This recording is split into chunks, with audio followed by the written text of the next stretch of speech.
Halo Sobat Bukuku, sekarang kita lanjutkan bab berikutnya dari buku berjudul Sayangi Dirimu, Berhentilah Menyenangkan Semua Orang, karya Sabrina Ara. Bab kedua, Bila Dunia Tampak Buruk, Ubahlah Cara Pandangnya. Seseorang tidak akan mengira sebuah berlian bernilai jutaan rupiah, bila saat ia melihatnya, ia menganggap berlian itu hanya batu biasa yang mengkilat. Kita seringkali memandang masalah seperti benang kusut yang saat melihatnya saja sudah membuat kepala menjadi sakit, apalagi mengurainya. Namun, mengurai benang kusut bukan hal yang mustahil dilakukan. Kita bisa melakukannya meskipun mungkin ada yang harus patah, digunting, atau dibuang. Masalah dalam hidup pun demikian. Akan ada cara untuk mengurainya, meskipun sulit, meskipun harus patah, dan menyambung patahan itu lagi. Dan bila terlalu kusut, isi kepala kita mengharapkan benang yang tergulung rapi barangkali lebih mudah digunakan. Turunkan saja ekspektasinya. Bukankah benang kusut bisa lebih estetik bila dijadikan properti foto? Bab kedua, subbab pertama. Bukan tempat sampah, keluh kesah.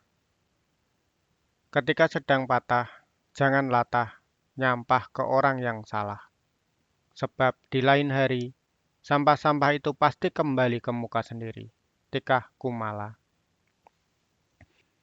Kepribadian seorang anak akan berkembang dari menyerap apa saja yang diberikan orang-orang terdekatnya. Orang tua yang kerap memaki, mengumpat, dan berkata-kata kasar akan menumbuhkan pribadi anak yang juga pandai melakukan hal serupa. Begitu pula dalam sebuah hubungan. Kata-kata kasar yang kerap kita terima dari pasangan mungkin saja akan menancap dalam ingatan, menjadikannya tidak asing, lalu tumbuh kebiasaan baru yang mampu membuat mulut kita memproduksi kata-kata tersebut. Salah satu alasanku lepas dari mantan kekasihku dulu ialah kebiasaannya yang memberondongku dengan kata-kata kasar saat kami bertengkar. Kata-katanya itu membuatku merasa begitu buruk, rendah, dan tertekan. Aku membenci setiap kali adegan itu terjadi. Namun, setelah kami putus, aku tidak menyadari bila senjata yang kerap mantan kekasihku gunakan untuk menyakitiku turut serta dalam hubunganku yang baru dengan orang lain. Aku dengan mudahnya mementaskan adegan-adegan serupa di mana dalam hubungan yang baru, senjata itu berada pada tanganku. Dalam dua babak kisah percintaanku yang buruk, ada seorang sahabat yang paling berarti bagiku. Ia selalu ada dan menerima apa saja yang kusandarkan padanya. Termasuk bila aku sangat jengkel dan ingin mengeluarkan racun kepada kekasihku, tetapi tidak bisa. Maka aku akan mengirimi teman dekatku itu kata-kata kasar. Maaf, seharusnya semua ini kukatakan pada pacarku. Begitu yang kutulis setelahnya setiap kali selesai muntah. Sekarang sudah lega, tanyanya. Sudah, kau memang tempat sampah terbaikku. Sering sekali aku mengibaratkan sahabatku itu sebagai tempat sampah istimewa. Orang yang bisa kuludahi dengan kata-kata kasar. Orang yang selalu menerima muntahan keluh kesahku, masalah-masalahku, dan racun lainnya. Karena ia selalu ada saat aku membutuhkan pelampiasan emosi. Aku menganggapnya sangat berarti. Bagiku, ia adalah sahabat terbaik yang paling bisa memahamiku.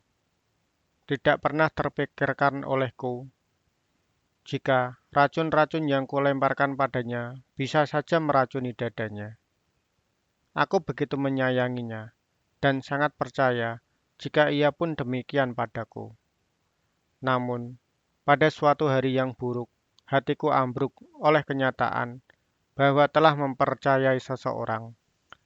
Rahasia-rahasia yang telah kubagi padanya ternyata diketahui orang lain melalui dirinya. Lalu, aku yang merasa amat dikhianati menegurnya dengan sinis.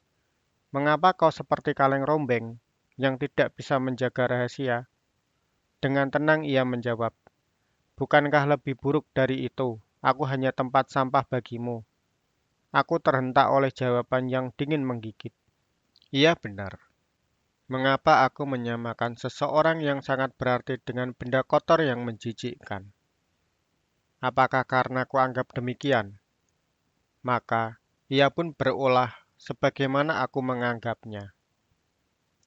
Ia menumpahi wajahku dengan sampah, mengotoriku, membuatku malu, sebagaimana yang mungkin bisa dilakukan oleh benda bernama tempat sampah.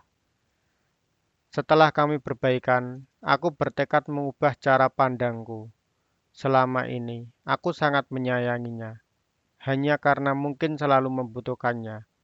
Sedangkan dia, apa yang ia butuhkan dari persahabatan ini? Aku yang selalu ingin dimengerti, tanpa kusadari. Aku bahkan tidak tahu banyak apa saja yang sudah ia bagi kepadaku. Apakah ia juga mempercayakan rahasianya padaku? Apakah ia juga bertahan denganku karena menyayangiku?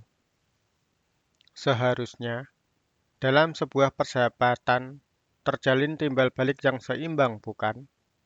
Namun, terkadang kita terlalu nyaman dengan seseorang tanpa dapat melihat hubungan macam apa yang sedang dijalani. Apakah hubungan itu sehat? Apakah perlakuan kita tidak membuatnya mabuk racun? Apakah ia bahagia tanpa merasa terpaksa? Sekali-kali, sebaiknya kita harus melakukan evaluasi diri, seperti general check up di sebuah rumah sakit. Mungkin, why not?